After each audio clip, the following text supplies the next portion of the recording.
public test. What does he need to show in week 2 here of the preseason against the Texans? Look, he's been great, and everyone's very happy in Vegas. Everyone I've spoken to has been like, he's ahead of schedule, he's doing well. This is Cousins' job from the start, and it's until Mendoza's ready or until Cousins goes down, knock on wood, or until the season's lost and it's let's see this, which I think is what you want. Kubiak has been very vocal. Kirk Cousins is our number one quarterback. Kirk Cousins is our number one quarterback. But if you watched him against Arizona, you saw the signs. You saw that he brought a lot of the stuff he had at Indiana to the NFL field. But it is so early in this young man's career, and it's so early in this season, I wouldn't make too much of what he did in a week 1 preseason game. Yeah, I mean, Kirk Cousins' team, blah, blah, blah, blah, blah, blah, blah. Yeah. You walk into that locker room, and Kirk Cousins might play well. If he does not play well, it's going to be very hard. Forget the locker room. It's going to be hard for anyone who works for the organization or roots for the organization to not put this 6'5" monster who we got number 1 overall, who's ripping the ball all over the place in the game. It's not going to happen. So either Kirk Cousins plays well, or Fernando Mendoza is starting by week 3, week 4, week 5, somewhere around there. Please don't do that. That's the truth. I'm begging you to please not do that. I'm begging Tom Brady to be the one guy smarter than the voice that. of reason. Here's what I'm saying, Nick. Here's what I'm saying. Get it. I've said it a million times. I'll say it again. Fernando Mendoza, the only thing that should dictate when he becomes the starter is his readiness. Whether it's Kirk Cousins, if Kirk Cousins get hurt, put someone else in there. I don't go get Jim Plunkett. I don't go Darryl LaMonica. The Matt Palmer. Rich Gannon. Trying to think of old Raider. Get someone else. But don't put the kid out there before he's ready. Take it from someone who has seen it over and over and over again. Don't put the kid out there till he's ready. But I mean, there's no like real hard line of like, oh, he did this, now he's ready. He's going to feel ready. And it's like on the heels of the conversation we had about the Browns, what you're saying is like the guys out there, they want to have the best chance to win. So if they are coming into these games every week and Kirk Cousins is not playing well and he's older and he's been injured a bunch of times, they're looking around at each other and then they go in practice and the first team defense is going up against practice squad against Fernando Mendoza, who's ripping 35-yard comebacks down the field. They're going to look at that coach like, what the hell are you doing to me? What are you doing? I'll tell you a quick story. I remember Bill O'Brien was down in Houston. I was down there at training camp, and all summer it was Tom Savage's job.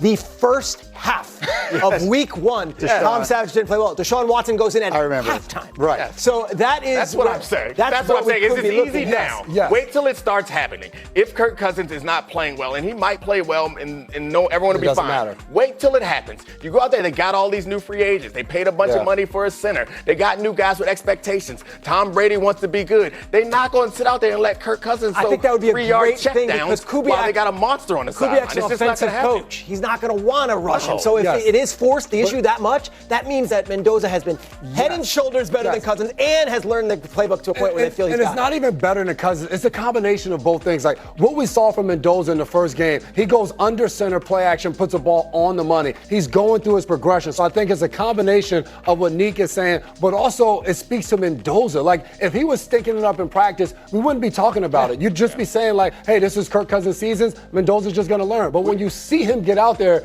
and you see the progression of him developing, getting better, those type of things, you just can't go pick somebody up. It's football. Like, if you're the backup and the starter gets hurt, get in there and do your job. We also forget how it feels. Like, when we're here, we think it feels one way, but you remember, you know what it feels like when you're in the season, when every week is a referendum on your job, it feels like, on what you're doing.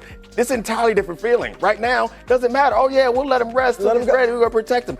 Go in there. Go be in a locker room 3 weeks in a row where you get whooped and part of the problem is the quarterback. And we got this guy here who's the number 1 overall pick. You don't think Max Crosby's going to be in there like, yo, like, let's see what the kid can do. The owner, the GM, the coaches, the players, everybody's going to be in there like, what the hell are we doing? What are we doing? Right, and that's how you wind up with the 3rd pick of the draft, winning the Super Bowl for another team. That's what I'm trying to tell you. Those things happen. Or that's how you end up having success. Like, these quarterbacks, they all don't fail. Like, it's when the time comes to put a guy in, he's going to have success if you're going to put him in a good situation, especially if he's as talented as you think he is. All right, let's see what winds up happening. Let me run through the hurry up here. I got a bunch of other stuff. Christian McCaffrey continues to miss practice. That's an important difference. Continues to miss practice while dealing with, quote, tightness issues.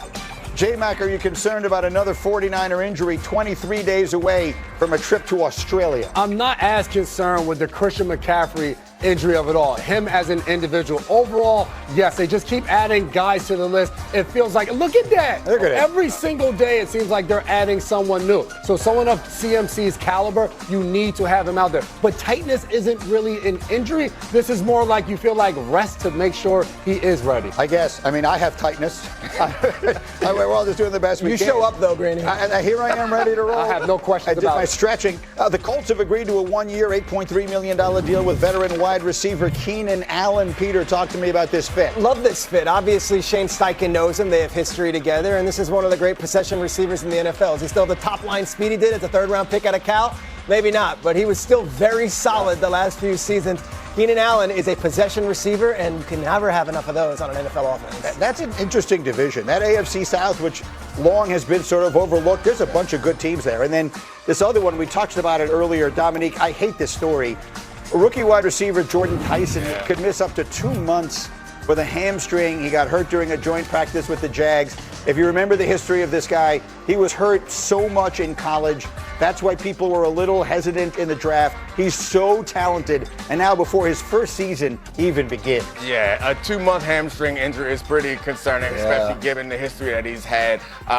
The really bad part, I think, is they were starting to build something down there. And of course, it's not all built on him, but we've come to see that you really need multiple weapons, especially for a young quarterback. A lot of answers will be helpful. They have Olave on the other side who had the concussion issues, and now Jordan Tyson is out. It really sucks for Shutt and I think for Kellen Moore. And what they're building, like, we're getting excited about what they're doing in New Orleans, which doesn't mean it's over. They still have the O-line and good players on defense, but it really hurts to see their top receiver. Shuck last year led all rookie quarterbacks in passing yards and completion percentage. He only played a certain amount of games second half of the season. He almost stole the Offensive Rookie of the Year award in just half a season. So the expectation has been so sky high, and everything we have heard out of camp has been just positive, positive, positive. This is the first real setback for the Saints. We're all looking for our preseason darlings and our summertime darlings because last year, the Patriots and the Seahawks, they had missed the playoffs the year before. The Saints are that perfect, ripe team where you're like, I'm riding New Orleans. This is a major setback. 2 months for a hamstring. I think that's the part. What does that tell you? I mean, like when he's back, like when is he going to be 100%? Because to your point, you said earlier, when you watch the film on him in college, he is unbelievable. He is so talented. There's separation he creates, all of those things that you've been hearing in training camp. So, all right, when he gets back in 2 months, is he just getting back on the field? Is he ramping up? At what point is he going to be 100%? Because they went and got a new running back in A-Chan from the Jaguars. And have Kamara. They're going in. They still have Alvin Kamara. Like, they are going to try to make a run in that division, and it's just like you're going to need him on the outside along with Olave. And I think you also don't know with rookies, especially with rookies who show the athleticism and ability. You don't know how big their impact can be. And I was thinking this was the type of player that like had a chance to have like an enormous impact. Yeah. He could just be good, but I thought he could be like great. And just to lose him right there like that, just it brings the ceiling down. And as a rookie, like you need these reps.